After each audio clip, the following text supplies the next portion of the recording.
안녕하세요 여러분, 퍼스널 컬러 컨설턴트이자 포토그래퍼로 활동하고 있는 먼지나방입니다. 먼지나방님이 추천해 주셔서 모모 브랜드의 어떤 컬러 제품을 샀는데 이거는 컬러와 톤이 좀 다른 것 같아요. 이거 컬러 설명을 조금 잘못하신 게 아닐까요? 저는 샀는데 이 컬러가 아니던데 라고 말씀을 해주시는 경우도 있고, 추천해주셔서 샀는데 그 당시 컨설팅 받을 때 발색했던 컬러와는 조금 다른 느낌이 들더라고요. 그게 제 기분 탓일까요? 이런 경우에 의견을 주시는 분들이 종종 있으시더라고요. 여러분, 왜 똑같은 브랜드의 동일한 제품이 컬러가 다를까 하고 생각해 보신 적 한 번도 없으세요? 여러분들도 화장품 컬러가 계속 바뀌거나 제품이 단종되었다가 재출시되는 경우 이거 컬러 바뀌었대! 이렇게 말이 많았던 것들 들어본 적 있으시죠? 오늘 컨텐츠는 위와 같은 궁금증에 대해 굉장히 속 시원한 답변을 내드릴 수 있는 그런 컨텐츠가 되지 않을까 싶습니다. 이번 컨텐츠도 재밌게 봐주시고요. 여러분들 좋아요, 알람, 구독 버튼 눌러주시는 거 잊지 마세요.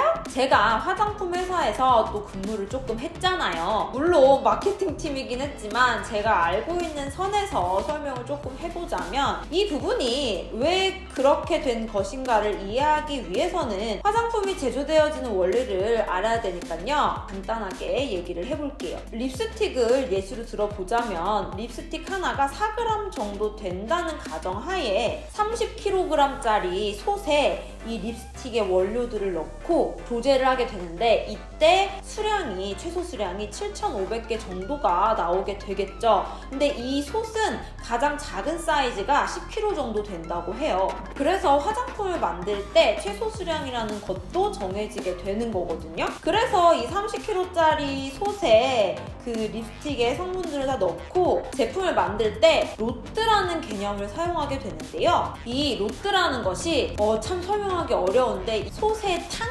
하나? 솥 하나? 이런 개념이라고 보시면 될 것 같아요. 아마 화장품마다 이렇게 뒷부분에 숫자랑 알파벳이 써있는 걸 본 적이 있을 거예요. 근데 알파벳이긴 한데 무슨 뜻인지는 모르겠고 뭐 이런 거 있잖아요. 보통 이 로트 번호는 단일 생산자가 동일한 조건에서 제조하여 같은 특성을 갖고 있다는 것을 나타내고, 브랜드 네임, 생산 연도, 시즌 정보 등 각 브랜드마다 가지고 있는 약어로 표기를 하고 있습니다. 똑같은 컬러의 탕, 같은 솥을 사용한다고 해서 로트 번호가 꼭 같은 건 아니고요. 샘플 단계가 끝나고 본 작업을 진행을 했을 때 첫 번째 작업하여 제작한 것을 로트 1이라고 친다면, 그 솥 안에서, 탕 안에서 두 번째 작업한 것을 로트 2번이라고 칭합니다. 되게 재밌지 않나요? 예를 들어서 30kg짜리를 조색을 해야 되는데 상황마다 다르겠지만 이 30kg짜리를 한 번에 넣고 조색을 할 수는 없다 보니까, 예를 들어서 5kg씩 조색을 나눠서 한다고 치면 이 5kg에 대한 게 한 로트 번호로 나오게 된다는 거죠. 되게 재밌지 않나요? 보통은 립스틱 컬러를 만들기 위해서 샘플을 몇 개 낸 후 그 중에서 픽스된 색상을 가지고 조색 작업을 진행하게 되는데요. 이 샘플을 내는 과정에서 그 색상을 구현하기 위해 잡아놓은 조색 데이터가 있다 하더라도 막상 본 작업에 들어가면 색상이 조금씩 다를 수가 있어요. 그 이유는 파우더의 상태나 텍스처의 정도가 다를 수 있고, 해당 기계가 그 전에 어떤 색상을 조색했느냐에 따라서도 다르기도 하고, 기타 등등 굉장히 여러 가지 이유로 그 원인이 너무나 다양하기 때문에 정확하게 같은 색상이 나오기는 힘들다고 합니다. 물론 로트 1과 로트 2의 색조 컬러가 육안으로 체크했을 때 구별이 안 갈 정도로 비슷할 수도 있겠지만 그렇지 않은 경우가 많기 때문에 이 로트의 관리가 굉장히 중요한데, 한국 같은 경우에는 K뷰티답게 로트 관리를 잘하는 편이라고 들었고요. 한국의 경우 재출시되거나 솔드아웃으로 인한 제품 생산 시에도 컬러의 변화가 크지 않은 것으로 알고 있는데, 해외 브랜드의 경우에는 차이가 좀 크더라고요. 어떤 해외 브랜드인지는 그래서 제가 알고 있는 부분이 맞는지, 또 브랜드 매니저의 의견은 어떠한지 전화 연결을 통해서 한번 알아보도록 할 거예요. 여러분, 전화를 안 받아요. 전화 받아주기로 했는데 연결이 되지 않아. 삐 소리 후. 진짜. 어머! 네, 안녕하세요, BM님. 네, 안녕하세요. 원진아님. 네, 안녕하세요. 저희가 유튜브 영상을 촬영을 하다가 궁금한 네네. 부분이 있어서 전화 네. 연결을 드렸는데요. 자기소개 잠깐 부탁드려도 될까요? 저희 구독자님들에게? 네, 안녕하세요. 저는 화장품 업계에서 8년차 색조 BM으로 일하고 있는이라고 합니다. 안녕하세요. 저희가 앞서서 그 색조 제품의 컬러들이 왜 다른지에 대한 이유들을 설명을 해드렸는데 혹시 이게 제가 알고 있는 부분과 다른 부분이 있다면 추가로 좀 설명을 해주실 수 있으실까요? 일단은 뭐 원진아왕님이 말씀해주신 대로 이게 생산할 때마다 여러 가지 조건 때문에 다르게 만들어지거든요, 제품이. 네네. 그런데 이게 음식 만드는 거 생각하시면 될 것 같아요. 우리가 음식 집에서 만들면 똑같은 레시피로 만들어도 집에 있는 재료 상태라든지 아니면 뭐 불의 세기가 될 수도 있고 계량이 좀 차이가 나면서 맛이 달라지잖아요. 그쵸. 네, 화장품 만들 때도 똑같아요. 이게 여러 가지 원료를 섞어서 만들다 보니까 네.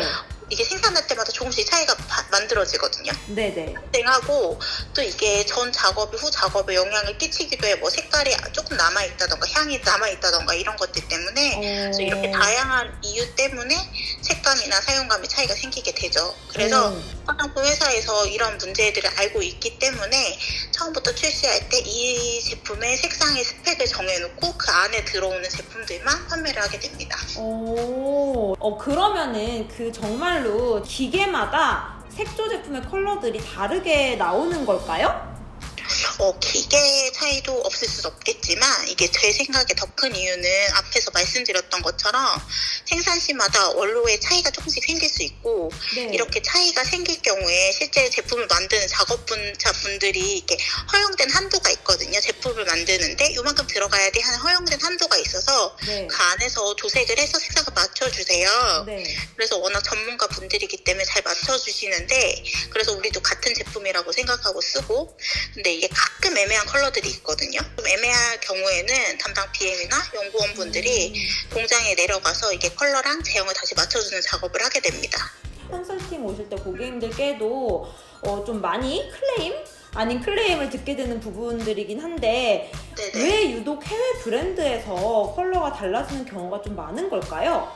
이게 저도 이제 글로벌 사에서만 일을 안 해보고 국내사에서 일만 해봐서 좀 조심스럽긴 한데 제 생각을 말씀을 드리면 일단 크게 이유는 두 가지인 것 같아요. 네네. 일단 한국에서도 웜톤, 쿨톤 차이로 발색이 많이 달라지잖아요. 저희 피부에 발색을 해도. 네네. 네. 글로벌사 같은 경우에 더 다양한 분들이 일을 하기 때문에 컬러 발색 차이에 있어서 좀 더 차이가 느껴지는 게 아닐까 싶어요. 이게 컬러가 결국 감성적인 부분이 있잖아요. 네네. 그래서 미묘한 차이를 이게 사람의 감각에 의해서 결정이 되는 경우들이 있는데 네. 이게 회사에서도 뭐 규모에 따라서 조금 다르긴 하지만 기계를 통해서 적합한 스펙을 정해서 제품을 만들거든요. 발색이 스펙 안에 들어오더라도 발색의 차이가 있을 수밖에 없어요. 근데 실제로 연구원님들 말 들어보면은 글로벌 고객사분들이 컬러 의뢰해서 조색을 열심히 하신대요. 네. 분명 주변에 다 발라보고 한국인 기준으로 컬러가 맞는데 네. 회사 BM분들이 발라보면 이 컬러가 아니라고 다시 조색을 해달라고 하신다고 하더라고요. 이게 한국 고객분들이 워낙 화장품 잘 아시고 네. 품질 기준이 굉장히 높으세요. 네네. 그래서 저희도 그에 맞춰서 높은 기준으로 관리를 하거든요. 그래서 외국 제품들이 조금 더 한도를 넓게 포용해서 우리가 느끼기에는 컬러 편차가 더 있지 않나라는 생각을 좀 합니다. 실제로 제품이 단종됐다가 재출시되는 경우들이 있잖아요. 네네. 그때 컬러가 많이 다르게 이제 출시가 되는 경우 그 이유는 뭘까요? 왜 그럴까요? 가장 큰 이유는 화장품법이 계속 바뀌어요. 네. 그래서 색을 내는 주요 원료가 색소 규제 때문에 아예 못 쓰게 되는 경우도 있고 이 원료를 써야 되는 배합 한도가 바뀔 수도 있어요. 법이 바뀌더라도 대부분 운영하던 컬러들은 그냥 그대로 운영을 할 수 있는데 네. 재출시를 할 때는 그 처방을 쓸 수가 없고 현행법에 맞춰서 처방을 다시 바꿔서 생산을 해야 돼요. 네. 그래서 최대한 기존의 컬러에 맞추려고 하는데 이게 아무리 맞춰도 안 맞춰지는 경우가 있어요. 네. 이거는 진짜 BM분들과 연구원님들 다 최선을 다했겠지만 어쩔 수 없는 경우고 또 네네. 하나의 어쩔 수 없는 경우는 네. 이게 원료가 단종이 돼요. 네. 그래서 대체 원료를 쓰다 보면은 또 이렇게 맞춰봐도 안 맞는 경우들이 왕왕 생기더라고요. 네, 아쉽지만 최선을 다했다는 점.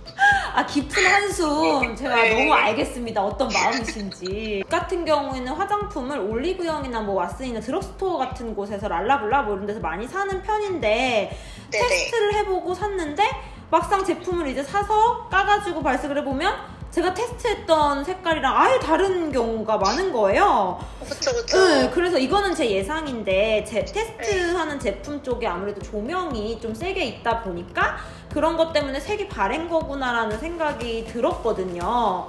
그래서 혹시 유통 과정이나 보관법에 따라서도 컬러가 달라지는데 이런 것들이 엄청난 차이가 있을까요? 이게 너무 잘하셔서 좀 고객분들이 너무 잘하세요. 네네. 이게 테스트 제품이랑 실제 제품이랑 발색 차이가 있는 경우가 많아요. 왜냐면 저희가 화장품을 출시할 때 매장에다가 진열을 하고 유통을 할 걸 아니까 가혹 조건에서 사전에 테스트를 하고 출시를 하거든요. 이게 가혹 조건이라는 게 보통 강한 열이랑 네. 빛에서 일정 기간 동안 제품을 방치해서 테스트를 하게 되거든요. 네.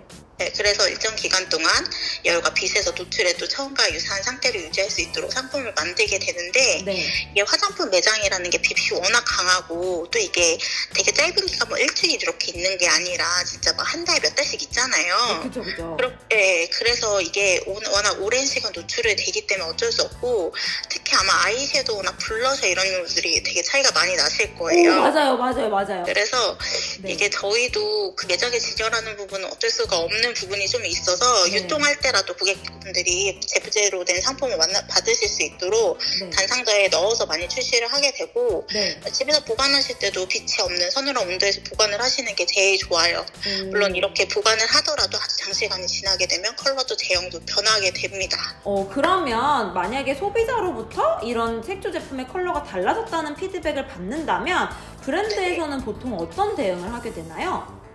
일단은 제품이 출고됐다는 것은 회사에서 이게 우리가 제품으로서 판매할 수 있는 정상적인 제품이라고 판단을 해서 출하가 된 거고요. 네네. 근데 이게 어쨌든 계속 검사를 거치면서 처음 생산했던 거랑 시간이 지나면서 색상이 변하는 경우도 있어요. 네. 그래서 소비자들이 뭐 컬러가 너무 많이 변했다 이런 클레임이 많을 경우에는 일단은 해당 노트 상품을 표준품이랑 비교해보고 표준품이랑 너무 많이 차이가 난다라고 하면은 표준을 새로 잡아요. 의도했던 방향성이 있을 거잖아요. 그래서 그거에 맞춰서 일단 컬러를 다시 잡게 되고요. 시간이 지나면 어쩔 수 없이 컬러도 제형도 변하게 되기 때문에 회사에서 이런 문제들을 미연에 방지하기 위해서 보통 한 1, 2년마다 새로 표준품을 잡고 있어요. 실제로 육안으로 보는 컬러랑 우리가 발색을 뭐 손등 발색이나 이런 뭐 섀도우 발색 이렇게 할 때 발색되는 컬러들이 다르잖아요. 저도 에뛰드 하우스랑 예전에 퍼스널 컬러 팔레트를 콜라보해서 이제 제품을 제작할 때 그 부분이 정말 어려웠었거든요. 그래서 소비자분들이 색이 바뀌었다, 뭐 발색이 다르다 이렇게 말할 때 소비자분들에게 해주고 싶은 말이 있다면? 이게 립에서 이런 클레임이 되게 많은데 그렇다 보니까 일단은 브랜드에서 하는 거는 용기에 색을 넣어서 고객분들이 실제 발색을 인지하기 쉽도록 만드는 부분이 있고 아니면은 뭐 발색 컬들을 온라인이든 오프라인이든 잘 보일 수 있게 만들어서 제품을 잘 소개하려고 하고 있고요. 그래도 이게 좀 그래서 팁을 알려드리면 립 제품 같은 경우에는 MLB 컬러는 한 보이는 톤보다 발색이 한 톤 정도 밝게 되고 레드 컬러 같은 경우는 한 2톤 정도 밝게 발색이 되거든요. 그래서 내가 원하는 톤보다 외색이 어두워 보이는 제품을 고르시면 대체로 무난하게 잘 어울리세요. 네, 맞아요. 특히나 레드 컬러가 약간 그런 편차가 더 심해요. 다른 컬러들보다. 그렇구나. 제가 몰랐던 부분들이 너무 많았어가지고 많이 알고 가요. 저 오늘 시간 내서 전화 연결해 주셔가지고 너무너무 감사드리고 저희 채널에 해주고 싶은 말이 있으신가요? 네, 저도 먼지나방님 채널 보면서 많은 도움을 얻고 있고 저도 되게 애매한 톤이어가지고 무슨 색이 어울릴까 고민을 하면서 같이 보고 있고 그러시구나. 좀 도움이 되었으면 좋겠습니다. 너무 도움됐어요. 너무 감사해요. 자, 여러분 오늘 영상은 조금 더 새로운 주제와 형식으로 이렇게 진행이 돼 봤는데요. 재밌게 보셨나요? BM님을 통해 새롭게 알게 된 부분들이 있어서 굉장히 흥미로웠던 시간이었어요. 앞선 이유들로 생산연도마다 같은 브랜드, 같은 컬러라 하더라도 색상이 바뀌는 데 대한 이유가 있었다는 거, 그리고 우리 많은 BM님들, 또 화장품, 코스메틱 쪽에서 종사하고 계시는 많은 연구원 분들이 최대한 컬러를 비슷하게 맞추려고 노력을 하는 중이시니까요. 우리 여러분 조금만 너그러워지는 걸로 해요. 그럼 오늘 영상도 많은 분들에게 도움이 되었기를 하는 바람입니다. 그럼 우리 다음 영상에서 만나요.